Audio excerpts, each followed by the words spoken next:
Mini ব্লগে part 2। আমাদের ভালোভাবে মায়ের পুজো দেওয়া হয়ে গেল।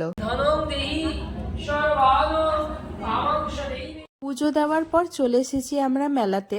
বিষ্ণুপুর কালীবাড়ির ঘাটের সামনে অনেকটা জায়গা জুড়ে এ মেলা বসে। গোটা পৌষ মাস জুড়েই কিন্তু এই মেলাটা বসে। আপনারা কে কে গিয়েছেন অবশ্যই কমেন্টে জানাবেন, আর যারা যাননি তারা অবশ্যই গিয়ে ঘুরে আসুন।